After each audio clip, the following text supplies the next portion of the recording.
नमस्कार मित्रों, जैसे कि पिछली वीडियो में हमने जाना कि हम छोटे-छोटे नुकसानों के लिए हमारे निजी संबंधों में, मित्रों में और पड़ोसियों में विवाद पैदा कर लेते हैं। विवाद किसी भी परिवार के लिए अच्छे नहीं साबित होते। इनसे परिवारों की प्रोग्रेस रुकती है और परिवारों में कभी भी प्रसन्नता का माहौल नहीं रहता है। मैंने गाँव में देखा है, पैतृक संपत्ति के हज़ारों, लाखों की तादाद में विवाद पड़े रहते हैं, कोर्ट कचहरी में चलते रहते हैं और लोग जीवन उसी में खर्च कर देते हैं। बड़ा दिल रखने से हम इन तमाम विवादों से बच सकते हैं और परिवार में एक बढ़िया भूमिका हम निभा सकते हैं। अगर किसी भाई को कुछ अधिक चला गया तो उससे कोई फ़र्क नहीं पड़ता है। गया किसके पास में? आपके भाई के पास में गया, और तो कोई लेके नहीं गया। लेकिन हम छोटे दिल रख कर के उसको एक प्रतिष्ठा का इश्यू बना लेते हैं और लड़ाई झगड़े में पड़ जाते हैं, जो कि किसी के लिए भी बेहतर नहीं होता है। आप कहेंगे कि कहना आसान है, करना मुश्किल है। लेकिन अगर आप आगे बढ़ करके, नेतृत्व करके, लीडरशिप करके चीज़ों को निवारण करेंगे, निपटाएँगे और त्याग की भावना रखेंगे, तो ये बहुत ही आसान हो सकता है।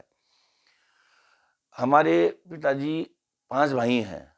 ऐसे ही हमारे भी एक पैतृक संपत्ति जो हमारे गाँव नीमका थाना में थी, हमारी हवेली, जो कि काफ़ी जीर्ण-शीर्ण हालत में थी और वहाँ पे उसमें कोई भी नहीं रहता था।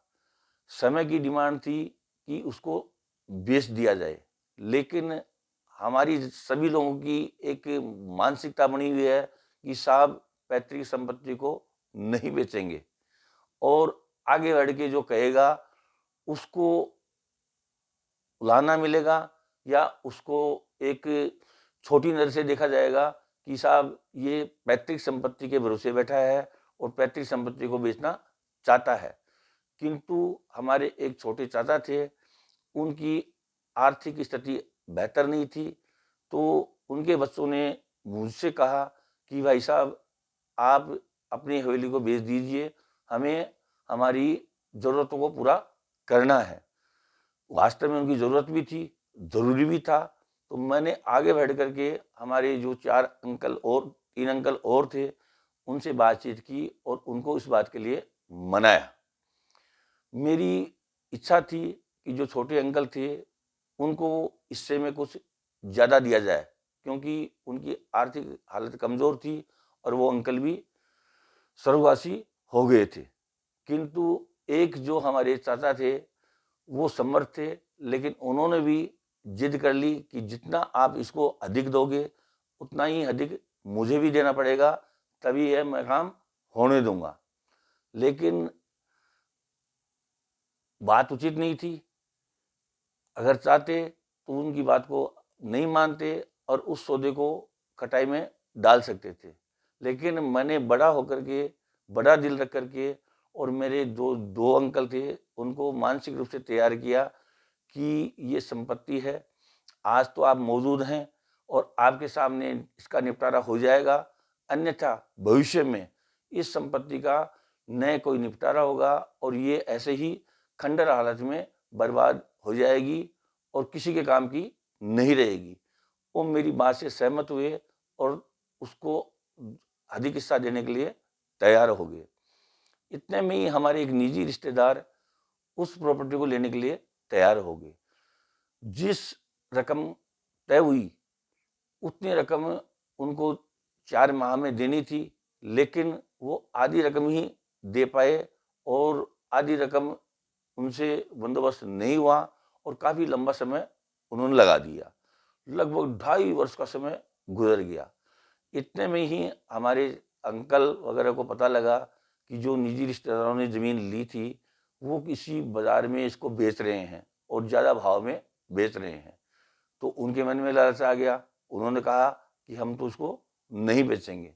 लेकिन मैंने उनको कहा कि हमने एक अमाउंट तय करके और वो भी अपने निजी रिश्तेदार हैं और उनको जब दे दिया, अगर ये पैसा टाइमली नहीं दे पाए तो ये कोई बहुत बड़ी बात नहीं है, अपन इन्हीं को ये चीज़ सौदा देंगे।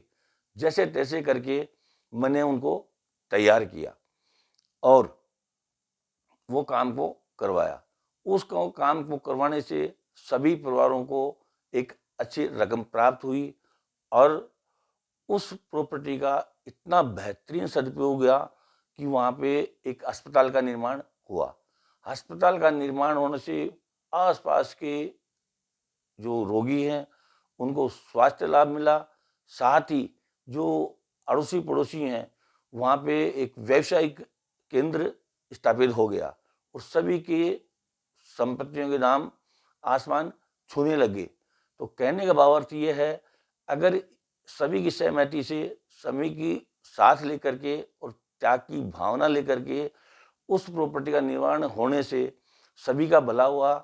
हमारा तो भला होना ही होना था, लेकिन जो आस पड़ोस के वहाँ जो लोग थे जिन्होंने दुकानें खोली, किसी ने चाय की दुकान खोली, किसी ने मेडिकल खोला और किसी की प्रॉपर्टी के भाव बढ़े और साथ में अस्पताल इतना शानदार बना कि 20 किलोमीटर के अंदर ऐसा अस्पताल नहीं है।